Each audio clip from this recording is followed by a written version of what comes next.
Are all desires really the same desire?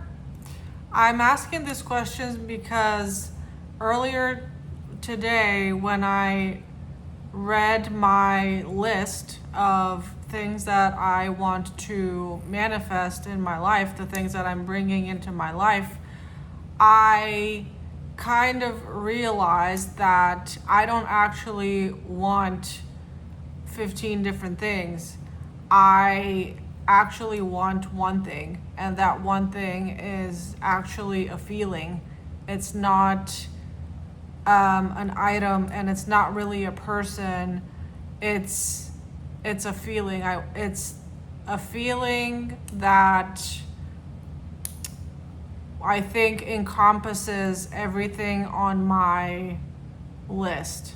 And so that begs the question of, are all of my desires really the same desire? Like, really the same desire expressed in 15 different ways?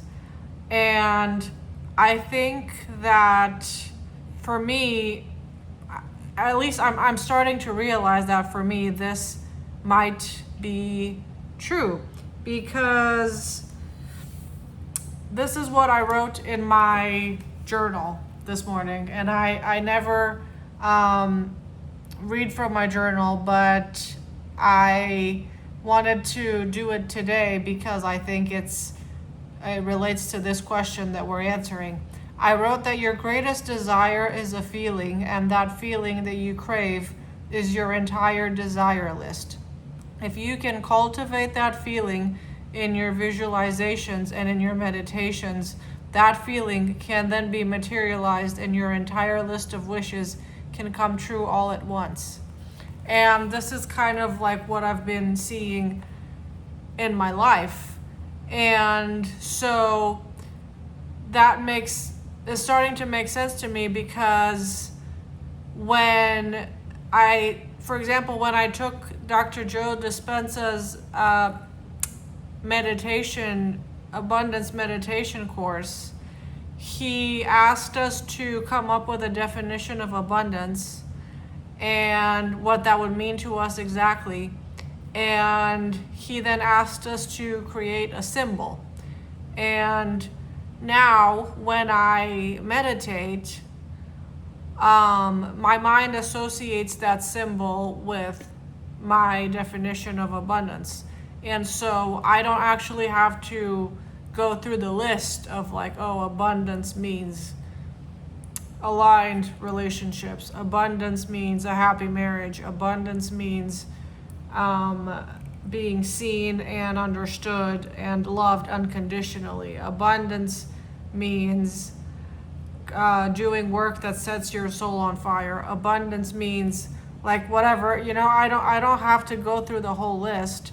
I can just see that symbol in my mind, and that creates the feeling of me being abundant, of me having all those 15 things that I want. And I can bring that up just by imagining this symbol now. And it's a symbol that I've created, right? Like, I just decided that this is the symbol that represents all of my desires, but I've somehow connected that symbol to the feeling of abundance. And now I can just go into a meditative state. I can just turn on one of Dr. Joe's meditations, and I can become nobody, no one, no thing, nowhere, and no time. And then I can bring up the symbol. And it's the same as like going through the list of all of your desires. It brings up the same feeling inside of my body. And so that made me wonder if all of my desires can be represented by one symbol, and all of my desires bring up the same feeling inside of my body, both when I meditate and when I visualize. It feels the same to me. then am I really just desiring one thing and calling it 15 different things? Am I just desiring this one feeling?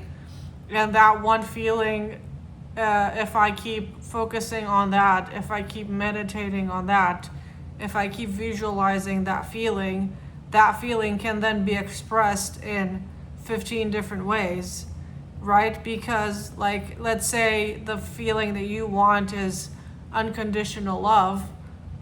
You can get that feeling in a million different ways in real life, right? Like, you can get it from a child, you can get it from a dog, you can get it from like work that sets your soul on fire, you can get it by having a conversation that like feels aligned, you can get it from writing an essay that like brings out something in you that you didn't know you had. You can get it by doing a strong workout, like a tough workout, and realizing that you're like doing really good and you're like stronger than you think you are, and so on and so forth. Like, that feeling of unconditional love can come from a million different places and a million different people. And so I think that really my list of desires is actually just can be described as just like me pursuing the same feeling in like 15 different ways. So it's not 15 different desires, it's just one feeling. And once I can sustain that feeling with my eyes open, not just in meditations, not just in visualization, but once that feeling state becomes my baseline identity, then all of these opportunities and all of these people and all of these different things are going to come towards me, because I am now a match to all of those desires, because I can hold the feeling even though reality is not cooperating, and even though things aren't going exactly like, no matter what happens, you can hold your own. Like, you can hold the state of the wish fulfilled, you can hold that feeling in your heart no matter what happens, and then your life is going to slowly change, because being able to sustain that feeling and that desire then changes your identity, which then changes how you think, and then that changes how you behave, and then that changes your personality, and then before you know it, you'll be living in a new reality that you created because you changed your baseline feeling that you had.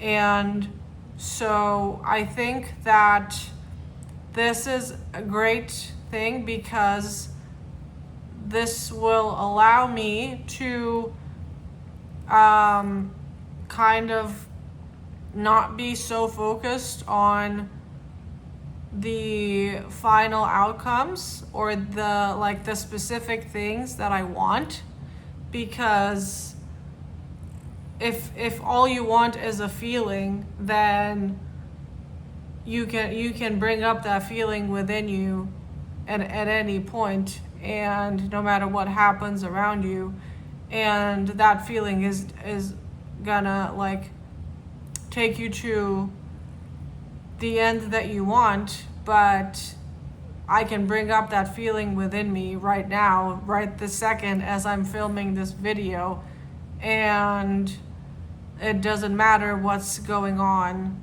in the outside world. And so if you found this video interesting, then I think that you would definitely love my newest book. It's called Mastering the Middle, and it's now available for purchase on Amazon. This book is about the middle, or what I call the middle, which is the space between the time that you set a goal or set a desire to the time that you get that desire in the real world, or when you accomplish your goal. And in that gap that I call the middle, there's a lot going on internally, and there's a lot of things that need to happen. The middle is not a passive time that you sit around and you wait for things to come to you. There's a lot of internal work that happens in the middle, and I think this book is a great guide for people that are feeling like a little bit stuck in between their desire and the end that they want, or like it can also help you keep you on track and avoid unnecessary detours. And I think that if sounds like you, then I would highly, highly recommend that you check it out. I will leave the link in the description box below. Thank you so much for watching this video, and I'll see you in the next one. Bye.